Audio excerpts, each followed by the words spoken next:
Welcome to our Ignatian Wisdom series as we continue to go through the Autobiography of Ignatius and gleaning examples from his life and his story that are lessons for us. We left when Ignatius continues to be in Paris and is engaging people in spiritual conversation. Eventually, he gives the spiritual exercises to 3 Spaniards who are enrolled in the same college that he is enrolled. Their names are Castro, Peralta, and Amador. And he says in his autobiography that great changes were effected in these men because of the spiritual exercises. Then he says later on, he came to an agreement on this point with these men, namely that after they had finished their courses, they might carry out their purposes.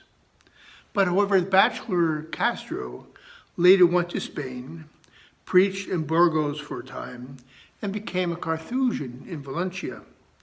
Peralta left for Jerusalem on foot as a pilgrim, and then he stayed in Italy for a while. Ignatius had designs that these 3 individuals who made the exercises would join him in as companions for the long term. But however, they left him, much like the companions did when he was studying in Spain at Salamanca and Alcalá.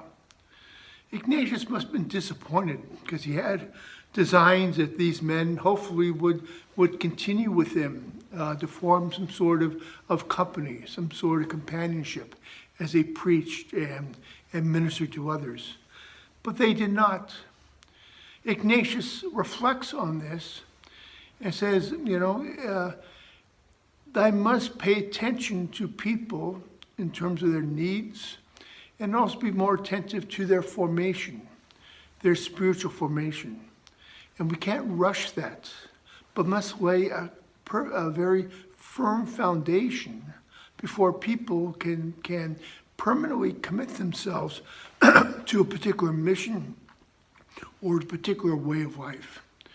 So he learns from this experience, both earlier in Spain when the companions did not go with him to Paris, and these first companions here in Paris when they left him, that he must be very careful to lay an important foundation in friendship, in transparency, but also in terms of to make sure people are ready to make this sort of commitment in the long term.